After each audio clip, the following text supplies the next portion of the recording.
The views, thoughts, and opinions expressed in the podcast belong solely to the hosts and not the host's past, present, or future employers.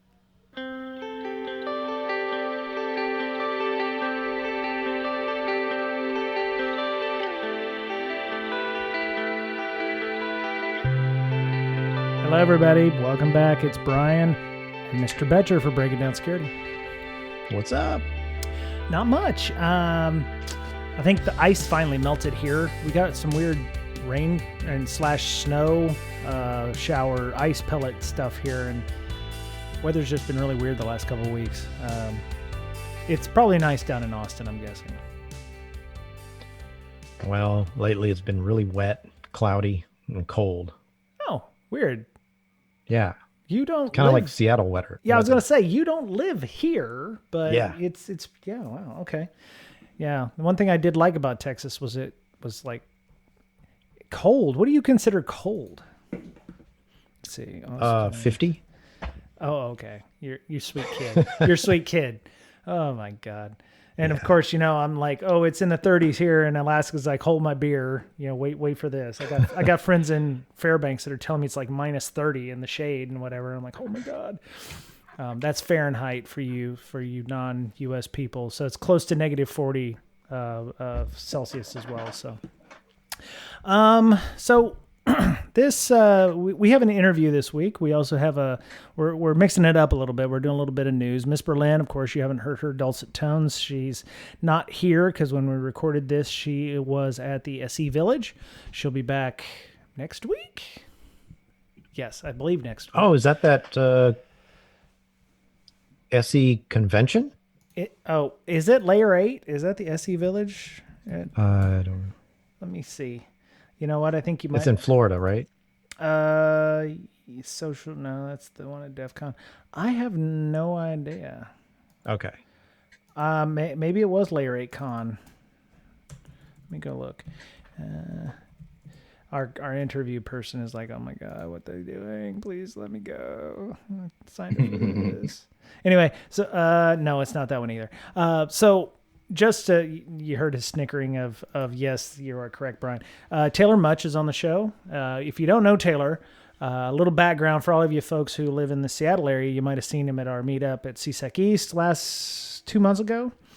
He was one of our featured speakers, and he spoke about application security items, and we got to talking afterwards, and he's like, oh yeah, I got this tool that we're using to interrogate our GCP environment. So I was like, hey, that sounds like a great show. So we finally got him on, and we're going to talk about it. So Taylor, welcome to the show. Hello, thanks for having me. Right on. Why don't you tell people a little bit about yourself, other than, that you do application security? How did you get into information security, or do you do information security? Is it a 4-letter word for you? What is it? How are you doing that?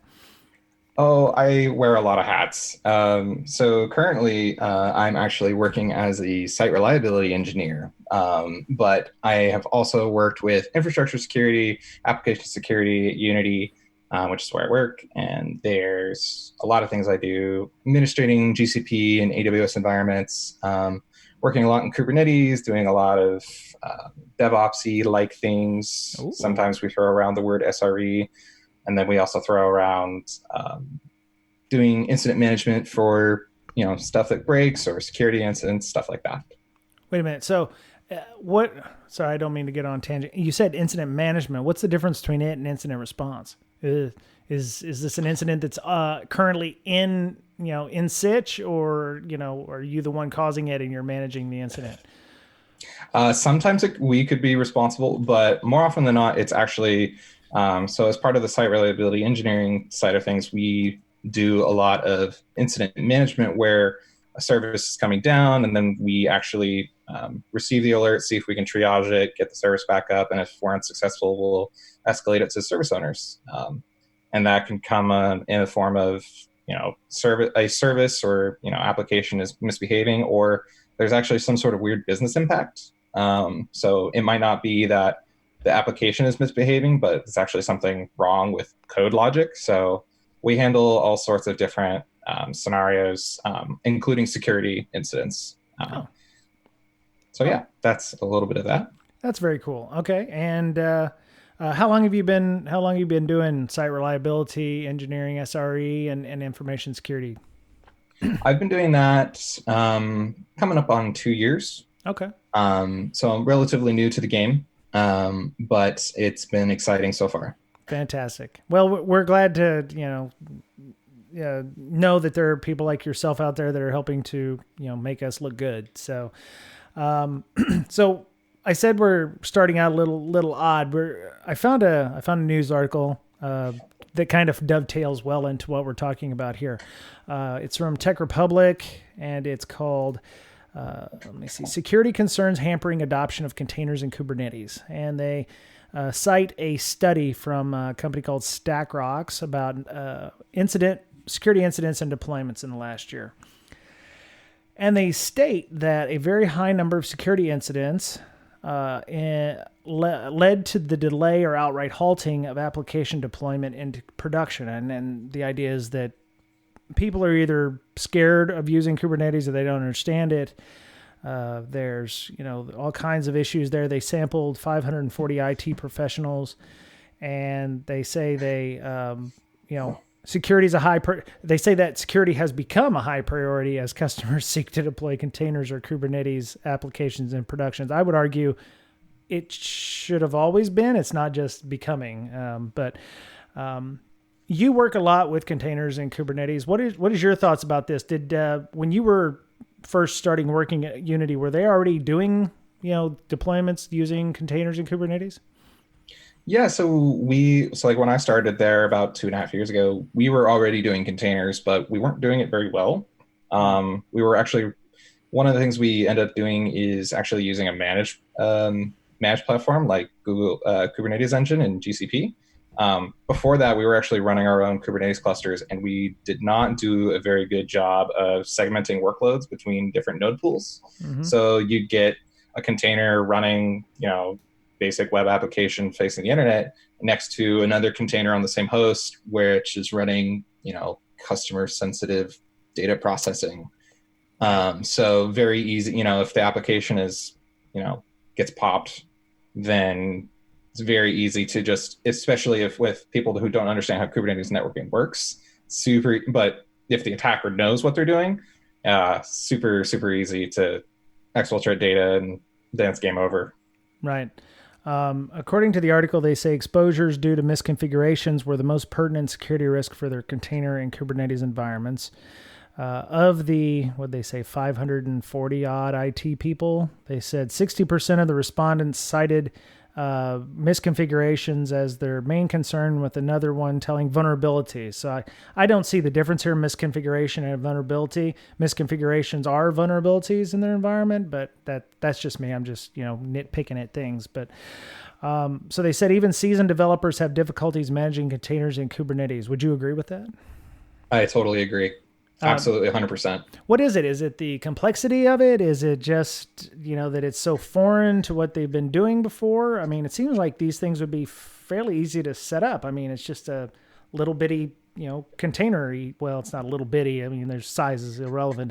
But, I mean, how hard is it to screw this up? I mean, we've had, Ian Coldwater and Jay Beal on before, but, I mean, you can set different sizes for your cubes, right?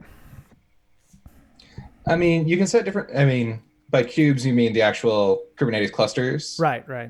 Yeah. So it's, if you're not using a managed service, and I, for one, I'm lucky and I get to use managed services, but if you don't, I think it's really easy to misconfigure your clusters such that you schedule your workloads incorrectly. That to me is the number one problem. And I also see the other problem being understanding that Kubernetes essentially treats everything as an object. Your container is an object. Your service and how you structure it is is an object. But I think some people don't quite get that. They're just, my container, it runs on this host. It's just a process running on it. That's true. But there's this kind of in-between layer, logic layer, that I think a lot of people just don't quite understand or know that it's a thing, especially for application developers who if you're in the scenario where you're a developer and then you hand it to another person to deploy it, you're removed from that process. You don't understand what it is, how your stuff is running in your environment. That's actually something that's kind of a mentality change that we started to do at Unity, where the service owners, the application developers, are also responsible for running their infrastructure. That's kind of something lucky we get out of using managed services, but that's a luxury and not always the case. Right. Well, I can see where they're getting these numbers, because it says right here that in the article, 81% of companies says that they put security concerns totally in DevOps hands. So developers were in charge of security, right? Right. So if you don't train developers in security, then they're going to make mistakes. It's kind of like when firewalls first came out, right? People put them up and they really didn't know how to configure them because they were really brand new, right? So same thing with containers, I believe. Well, yeah, and no, go ahead, Tim. yeah, like the firewalls, like container native firewalls, are starting to become a thing that are like, it's a whole nother world. It's but it's still networking. It's a network firewall, but it's still foreign to a lot of people, it seems. Right. Why would you use a firewall in a container environment? Isn't that a virtualized firewall? Don't they? I mean, cubes don't have kernels, right? That's what I'm understanding. They run on top of the kernels, right?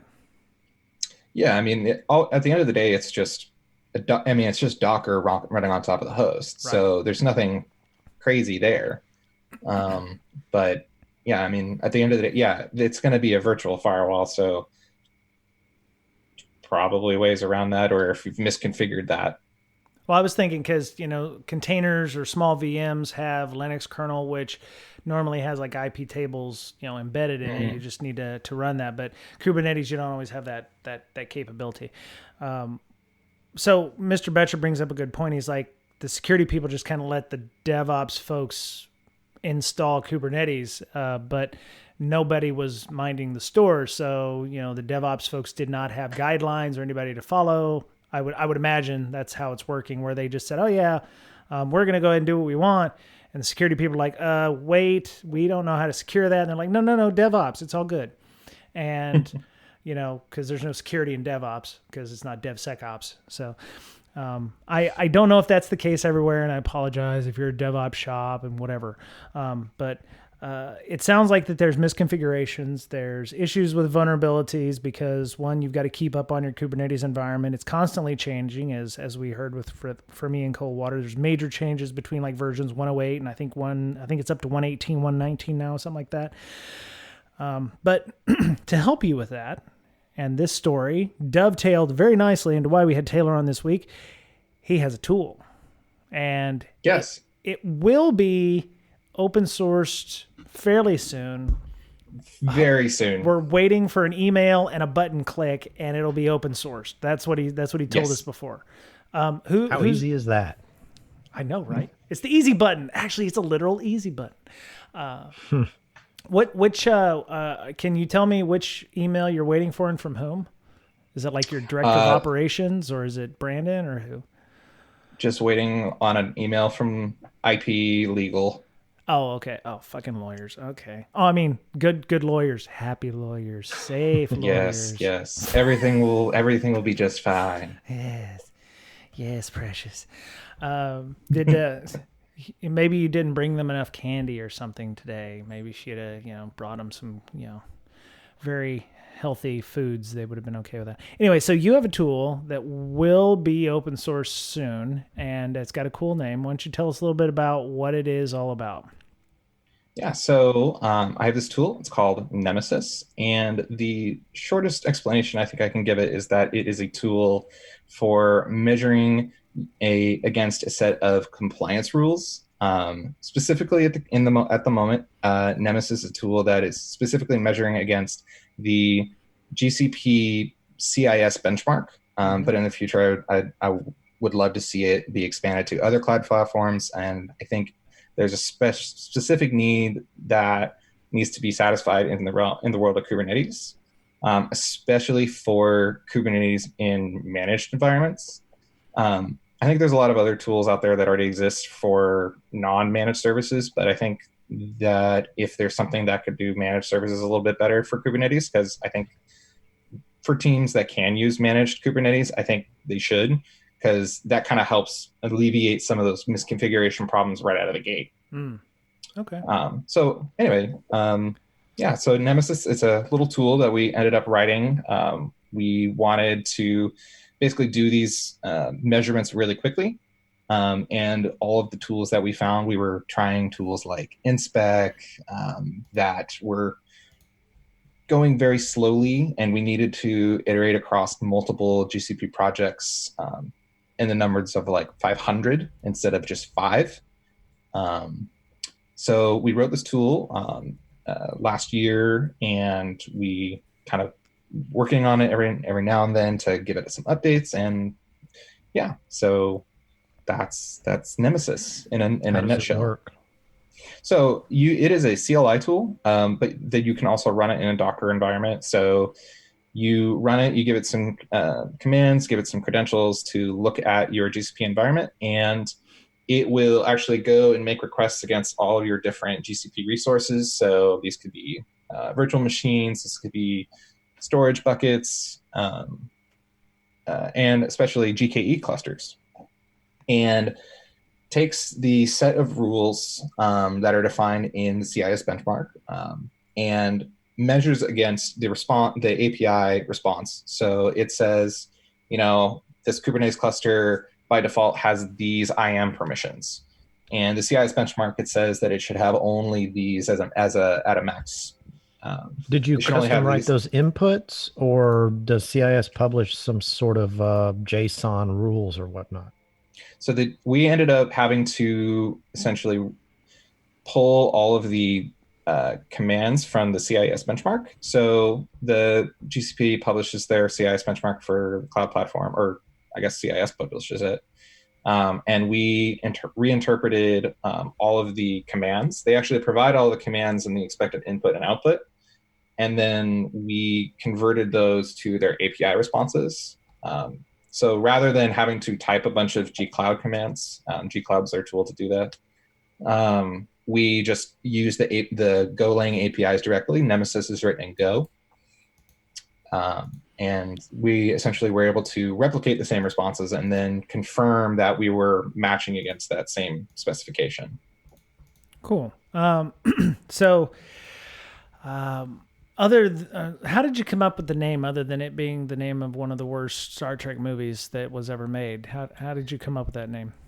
It definitely wasn't anything to do with that Star Trek movie. Oh, we don't talk about that. At the time, we were trying to come up with tools. This was like GCP checker, something boring. My colleagues and I at the time, we were actually playing Magic the Gathering a lot together. Okay. And I think Nemesis is one of the box sets that came out a while back, like quite a while ago. And so I said, that sounds like a cool name for a tool. Nice. Okay. I've heard worse. So, I mean, it's awesome. That's pretty good. So I have I noticed, and I don't know if this is how it works with the current versions or, this particular CIS benchmark, but there are XML files that are created for, to be used, and you can create custom XML for, I believe it's their Syscat tool, but did you look at the XML files that they had, or did you have access to those? We did not have access to those. Okay. And yeah, we were really wanting to kind of go as lightweight as possible, and we wanted to we don't use the CIS benchmark, religiously. We don't follow it to the T, but we do, use their scoring as a rough benchmark, or as a rough score to see like how well we're doing. Mm-hmm. But there are, for example, we didn't implement the, it's currently, it's an open issue once it gets published. we didn't implement any of the Cloud SQL benchmark. There's just a whole section that's not there. And then we didn't implement, there's some things around public IPs and private IPs, but we know that if you secure your stuff right, like even if your instance has a public IP, it may not even be able to receive traffic. Mm-hmm. So there are things like that where, you know, we need a public IP for a VM to be able to egress out and like get packages and stuff, maybe. Okay. But if it can't ingress, like we don't really care. Yeah. So in what way is you can use your tool anywhere, or is there a specific place that it can be used? I mean, is this a tool that only works under certain conditions? The only conditions are that you need to be able to authenticate to Google Cloud, whether that's using their normal OAuth flow or having a credential file that you have downloaded. You can use it with a service account. You can use it as your user credential. So normally when we were testing this, we were running it from our laptops and just querying Google directly. But we also ran Nemesis. We run Nemesis as a cron job. So you can stick it in. It's just a Go binary, so it's super easy to put it into a Docker container, and then you can run that Docker container Kubernetes. You can run it on your laptop, wherever. Give it the credential file that it needs somehow. And then it also currently supports outputting to PubSub. So for every measurement, you can get a message in your PubSub queue, and then stick that into some data store for you to process later. Maybe send an alert if it's of a type of misconfiguration that you would deem critical or worthy of alerting on. That Right. would be something that's possible to do today. Okay. So we talked a little bit before we started recording that I had certain issues with the CIS benchmarks. One of the ones that I had was historically with Linux, that some of the ones just didn't make sense. Some of the commands were no longer applicable. Some of the hardening, and I'm using quotey fingers when I say that, is not really hardening, and it actually caused the operating system to be far less secure. One of the biggest issues I had, especially with running things like containers or VMs, was you must have a separate slice for your var temp folder and your /temp folder and all these other things. And I was like, look, in VMs or in containers or something, you're not going to be separating out your slices in those things because you're just going to blow those away. Did you find any issues with implementing a lot of the command line items that you found in there? Yeah, so some of the things around, they've got some silly things in there, like you must use our product for logging and monitoring. Most people who are, seasoned Kubernetes people know how to get their logging and monitoring in there. So if you're running like an Elk stack in the cluster, or you've got Prometheus in there to get monitoring, you probably don't need to be using the GCP stack driver logging monitoring. Okay. That's I think on the benchmark it's not scored, but who knows what auditor is going to say, oh, you don't have this enabled, right. Why are you not doing that? It's like we have a better solution that works better for us. So there's like little things like that. I think I touched on a little bit. There was instances with public or private IPs. If you've got the correct firewalls in place or correct configurations for everything, it's not going to be an issue. And that one is scored. So I think that one's essentially, we looked at these as the CIS benchmarks as inspiration, not as a hard, it is not something that needs to be followed explicitly. Right. And you mentioned scored and not scored. What's the difference between those? I mean, that's definitely up to interpretation. For Nemesis, it doesn't care. I think it might say whether or not it says the CIS benchmark says it's scored or not, but it doesn't use that information. It doesn't use that information at all for determining severity of a misconfiguration or not. It's just metadata. Right. Okay. There's a level 1 and level 2. Did you automatically try to shoot for level 2 on everything, or was that too stringent to create or to maintain? We implemented as much of the level 2 stuff as possible. I think a lot of the level 2 stuff, we started to look at it and say, this doesn't really make sense, or it's actually going to end up breaking our environment. I think there was a specific one I was looking at. So for example, in every VM in GCP, like the CIS benchmark says, you must have OS logout, which is another GCP specific feature. You can't use OS login on Kubernetes nodes in GKE. It's not supported. And if they tried to enforce that on us, and with all of our stuff, if some auditor came in and said, you have to have this enabled, and we say, we literally can't because GCP says not. So there's an immediate contradiction there in the CIS benchmark. That one was just silly. Does it score, or does it just give a list of things that aren't compliant? It does not do score. It just gives you, here's a specific resource.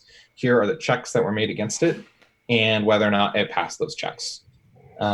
It does not do a score on each individual asset. It will just say whether or not it passed certain things, and then we'll highlight which ones it didn't pass. Okay. All right. So you mentioned several times auditors that come in. I'm assuming because you're a company, you get audited for things like SOC 2 perhaps, or whatever. Yes. How do you explain to an auditor your environment? Are auditors getting smarter about what Kubernetes and containers and VMs and all that or are you still having to walk them through with cubes for dummies or something like that to help them understand what exactly that is? And it's not a physical hard drive, or it's not a physical computer, and it's not in a data center that you can go and touch. I mean, what is the landscape like for that? I think it's I don't have too much experience with auditors directly, but I think my interpretation or my understanding has been that it's been a learning curve. I think the first learning curve was just people were moving their VMs to the cloud, and now they're starting to do more interesting things that aren't, it's not as easy to explain if you don't have the technical background. Right. So I think it's going to be one of those things where it's going to just take some time for people to get up to speed, but it might take longer just because it's more complicated. Yeah, I was just wondering maybe if, and I should have asked if you had any, if you actually talk to the auditors, because some folks don't, but I was just wondering how we educate folks on that. So how would you best explain to a layman what Kubernetes is if they'd never seen it before, or if they're still unsure as to how that works? Yeah, so I think there was a really cute little gopher graphic that kind of explained it, with someone helming a ship. The way I think I could best explain Kubernetes is you have this, depending on the layman, like if they're not if they know what a computer is, it's a computer that has a bunch of mini computers on it, but there's basically a master at the helm of the ship that's determining where all these things go. So, maybe they're going to move these literal containers over here into a larger ship because they need more space. They're just bigger containers. Mm-hmm. It's really, I think Kubernetes is really good at figuring out how to make your workloads fit in the space that it has, and then also complaining to you when it doesn't have the right requirements. So like if someone, builds a container that uses a lot of memory and my nodes just don't have capacity for it, it's just going to say, I don't have room for this. Okay. Very cool. Yeah, I there's an illustrated children's guide to Kubernetes, which is about 8 minutes long, on online. Captain Cube, Goldie the Gopher, and Fippy the Giraffe. So there's a link in the show notes if you want to try to explain to your auditors what that is. There's a nice 8-minute video on how to do that. Mr. Betcher, you two have a lot in common, actually. He works on trying to prevent misconfigurations and shoring up networks, and you work on configuring certain things for logging. Did Nemesis also set up logging, or does it do anything else other than check for misconfigurations? Or how are you using this in the environment the way you have it? So Nemesis is entirely a read-only thing. So it does not actually go and make any changes to the environment. Okay. The way you could use it today is you could include it in a CI pipeline for checking the state of a GCP project, or you can target specific resources. You can also use it just kind of as like casting a wide net to see what is the current state of my entire organization in GCP. So for example, you could use it to pick up new projects that you didn't see the last time you did your scan, maybe do a check against ones that were deleted, maybe it shouldn't have been deleted.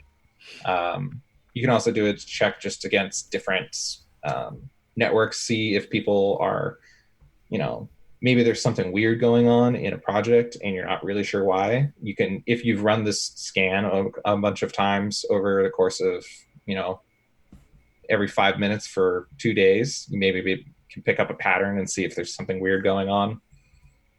Okay.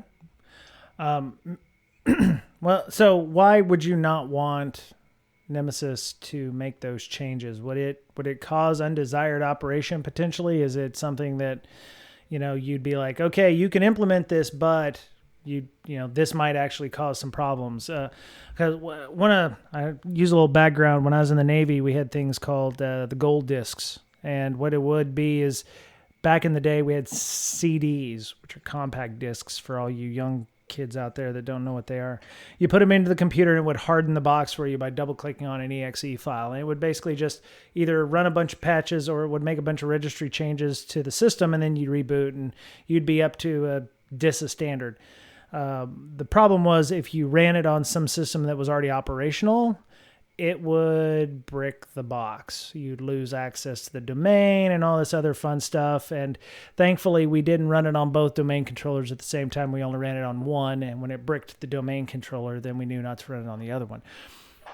Is that the same case here? It's like, oh, yeah, I could make all the changes for you, but it might actually completely blow up your entire environment. Is that what we're looking at here? Yes, I think it's a very similar thing. Like, if we enforce a lot of the things that it currently checks for, like specifically against the CIS benchmark, most of the stuff that we have running today probably would not function. A lot of the, I think this is a good one for Kubernetes for GKE.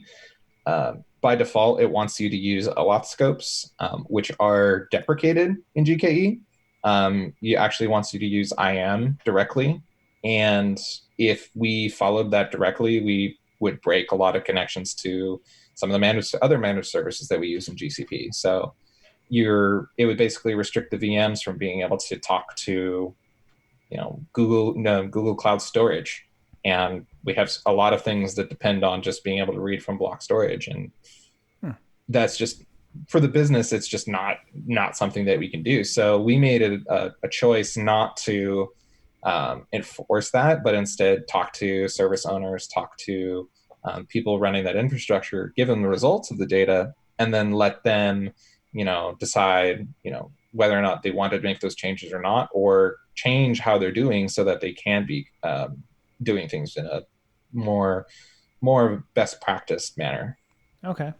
Is there any warnings when you run it to say, hey, what? Sorry, not warnings, because you already said it wasn't going to make changes. But let me erase that. We'll worry about that later. What's the technical level of somebody? Can you just download? You can download Nemesis and just run it, but if they don't know what they're doing, they could just haphazardly make these changes. What's the technical level needed to be able to successfully run your tool? Is there a knowledge level that's required? I'd say it's actually pretty low. The code is very specifically meant to run in a read-only way. Like it doesn't make any delete requests against or even updates. Okay. If it fails to pick up a resource, it will just silently pass by. I think it throws a warning if it can't read something. I could check that later. But yeah, so I'd say it's pretty low. So if you say I'm new to GCP and I just kind of want to see what's going on in my environment, yeah, you'd be able to run it. There's a couple of commands just to make sure that you filter against the right project name, and just run it. And then you can output the results right there in your terminal. Cool. All right. Very nice. So you do one thing and you do it. I haven't used it, but I would argue, I would assume it's doing it very well. What's the pipeline look for, additional changes to this? You said before the show you would like to actually be able to add some things to it once you've done this. Are you looking at making some kind of modular change where you could add plugins and run, on your AWS environment, or, you've got containers all over the place that aren't Kubernetes, so it'll actually import or do other things there? What are you looking at? Yeah, so for now, I think it's, one of the biggest changes that I would love to see is making it modular, so that instead of, because right now it's pretty much hard coded against CIS benchmarks. I would love to see that go away and make it modular, so it actually loads in a set of configuration rules. For now, I think it makes sense to keep it specific to different cloud platforms. But one of the things I would love to be able to see it do is also have a Kubernetes client. You say, okay, my stuff runs in a managed Kubernetes cluster, but I also want to check different things in my Kubernetes environment, and maybe there are things in Kubernetes and in the larger environment that I need to kind of shore up against. So I think if it could do, if we could change it to be able to check things against the Kubernetes API, do compliance checks, or just general hardening, that'd be really cool. Nice. Yeah, I would love to see that happen. Okay. What's the reporting look like? Because Mr. Betcher, his LogMD has outputs for reporting as well. Do you have a fancy CSV or a PDF that you could use, or does it have some kind of nice markdown format where you can show an auditor, look, I did this thing and here's all the things? No, it does not it does not currently have that kind of reporting. Right now, it would output JSON or YAML. But you could then take that, and do whatever you want with it. Hey, we learned about YAML last week. I'm putting my thumb out, but last week when we interviewed Roberto Rodriguez on tax simulation, he talked about YAML files too. So that's pretty cool. Oh God. All right. Anyway, so Mr. Betcher, do you have any questions for Taylor? Because I think we've pretty much exhausted all of my questions. So. Well, I wanted to point out main reason you don't want to make changes is, you don't want to be responsible and people point the finger at your tool, right, destroying their company, right? So, you kind of have to make it a point to, we had someone come to us and say, and this happened several times, do you have some sort of an agreement that says what the rules are as far as making changes, or who's responsible or whatever? What's the it was like you needed to hire a lawyer to go through all the things that you would and wouldn't do to their company, and then we would have to read a bunch of stuff and say that our product wouldn't do X, Y, and Z based on their company policies. It's like, hey, you can use it or not. It doesn't make any changes. It's just giving you some more information on what your system is doing. Right. So yeah, you kind of want to stay away from all that, and that gets you out of the liability aspect of it. Yeah. I can imagine, you you would run the tool and it would tell you, hey, you're not doing this, but if you did implement this, it may cause undesired operation. So you leave it to them. They're the experts on their own environment, right? Hopefully, right. And let them make the decision based on their company's needs. Yep. So historically, and I only come from the world of Windows and Linux on my CIS benchmarks. Kubernetes is fast. The new product stuff and features that they add it seems to me that CIS benchmarks would become fairly outdated fairly quickly, depending on whatever has been added or what new features have been added or removed. Have you seen that in the time that you've been working with Nemesis and the CIS benchmarks, how things have become outdated or no longer available? I think for Nemesis, with regards to GCP, yes, there are things that are already out of date. I think with respect to Kubernetes, I don't think CIS is going to be reliable enough and to be able to, make changes fast enough. I think there's a lot of work in the Kubernetes community to make, there's these ideas of operators within the cluster that kind of make things standardized. Right. And that is a pattern I think it's going to be a good thing, because you can also include an operator that ensures that you don't have certain configurations going into the Kubernetes API. So and a good example would be, pretty basic one, and that's making sure that all your deployments have resource limits set. If you have an application that's deployed and it doesn't have resource limits, you're gonna and the application starts getting tons and tons and tons more requests and using up stuff, or maybe it's suffering from a DDoS attack. Right. If you had resource limits, you'd be getting warnings that all your containers were dying way sooner than you would if you didn't have resource limits. Right. So I think go ahead. Because of the how fast everything moves, does your system look to see what version they're running and then only run certain findings or only certain benchmarks against theirs? Or is it like, you're far too old, you need to update your GK before you even run this? I don't think that's actually in the benchmark for regards to Kubernetes version, but it does not do that today. Okay. That would be a cool thing that I'd like to see, because I think anything older than, like, I don't know, there's a bunch of findings recently that are against older versions of the Kubernetes API that we should be checking against that, but we're just not today. Okay. That would be something I'd love to see as part of like a Kubernetes plugin to this. Yeah, and be able to make those checks. Cool.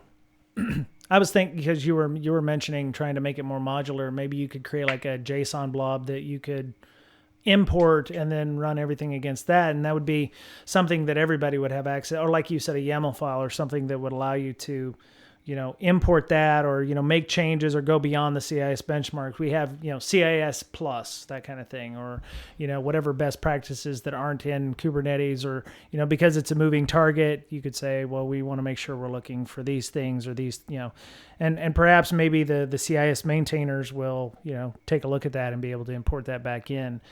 When you finally do open source it, assuming the filthy lawyers get back to you, what's this licensed under? Is it under GPL, BSD, MIT, open source? What kind of open source license are we looking at? I think we're looking at Apache 2 at the moment. Okay. So that's kind of where we're at right now. I also am trying to see if I can maybe do MIT. Okay.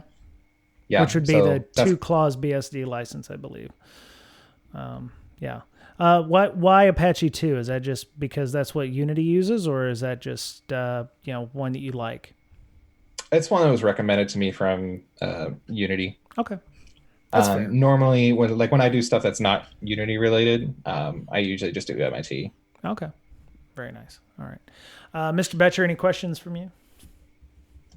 No, I'm just looking up. Doesn't Mozilla have one as well? Have you looked at that? Yeah, the MPL, the Mozilla Public License. Yeah, I think it's some sort of variation of the GPL. Oh my God, I'm sorry. Yes, I apologize for you MPL folks out there. Yeah, I'm sure there's some specific issues there. And really, it's almost like a religious war. It's like which one is the best license to use or what have you. So there's all the different kinds. LibreOffice, I think, uses MPL. So it's really just preference. Some people enjoy using the BSD licenses. I grew up on the BSD 3 and 2 clause licenses. So, yeah. Taylor, before we go, how would people get a hold of you if they wanted to discuss Nemesis? Will Nemesis be in a GitHub repo, or where are you planning on posting that if you're going to do it? It will be on a GitHub repo. And throwing an issue there in the GitHub will probably be one of the quickest ways to get a hold of me. Okay.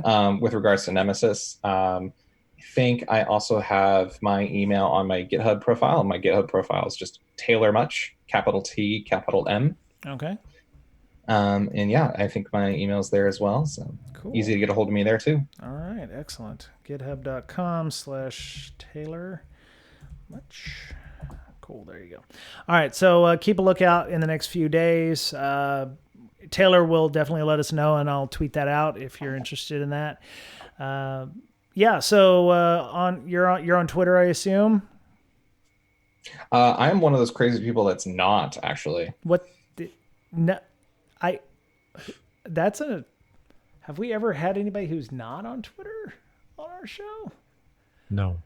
Wow. Okay. All right. Are you on Mastodon? You're the winner. Yeah. You win the prize for something. Twitter is one of those things that I'm probably going to be adding here pretty soon. Yes, because all the cool people are there, like me. I know. I'm cool, maybe. Mr. Betcher's definitely cool. I've never used Facebook, so. Oh, wow. Well, now you're lucky. Yeah. Yeah. Well, okay. So Taylor will be on there shortly, but I'll definitely make sure I tweet it out to everybody. I could definitely see this being used as a security configuration or a security tool, period. I know my friend Mr. Jay Beal, who will be speaking at CSEC East on the 4th, might be interested in talking with you. So I'm glad you're going to be there. We'll see each other at CSEC East on the 4th.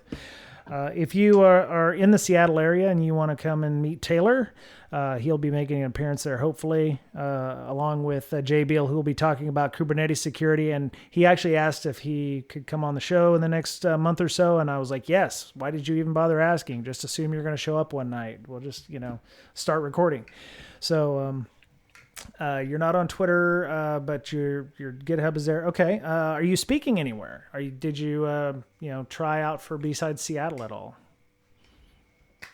No, to be honest, I'm pretty new to the whole area. So I'm definitely learning a lot of things, but I'm gonna try to ramp up a little bit, but so stay tuned. Cool. Don't you worry. We'll get you hooked up. Don't you worry. You stick with me and we'll, make some noise. Cool. All right. Well, Mr. Betcher, let's go ahead and get this over with. And how would we get a hold of you, and what all cool things are you doing? Yeah, I'm just working on, aside from my day job, LogMD. Right. You can check it out at log-md.com, or my Twitter is at Betcherpwned, BOETTCHERPWNED. Right on. Ms. Berlin, of course, doing a lot of stuff herself, doing some tabletops at NolaCon. I don't know if she still has tickets available for that, but last time I heard, NolaCon was giving out that training. It's InfoSec detection and disruption. Oh God, I screwed that up. Let me go see what it's about here. Let me see. Detect and defense. So it's detect and defense, kind of like it's a role-playing game that she's doing as a tabletop exercise. So if you go to nolacon.com/training/2020/security-detect and defense, you can get a ticket if possible. So I do know that she's going to be giving that at multiple places. And it's a good time. A lot of people have a lot of good positive feedback from that. And if you're interested in asking her more about the Detect in Defense tabletops or her nonprofit, Hackers Health, and or just herself, you can follow her on Twitter at InfoSystir, INFOSYSTIR. Hackers Health is the Twitter, and I believe it's I can't remember what the D&D one is, the Detect in Defense. But she has it on her Twitter. You can always go and find that. We have a Slack on Brakesec, very active Slack, very active community, a lot going on there. Our book club is starting on the 20th. Well, it started, because by the time we see this, will be about the second weekend. We're doing the AWS Pen Test on Hands book by Ben Cottle and which one? I forget whoever the other gentleman who wrote it. It's Spencer Gilbert and Cottle. That's the two authors' last names. So grab the book. You can come and join us Mondays at 10 p.m. Eastern or 7 p.m. Pacific. And we do have a European, Middle East, Asia group, EMEA group, who meets on Saturday mornings U.S. time, if that's more your deal. JB, one of our moderators there, runs that version. And we're on Pandora, Spotify, Stitcher, TuneIn Radio, or pretty much everywhere you can find us. Please leave feedback, because those platforms thrive on highlighting and showcasing people. So if you find value in this discussion today, you can please leave us some feedback. We'd appreciate it.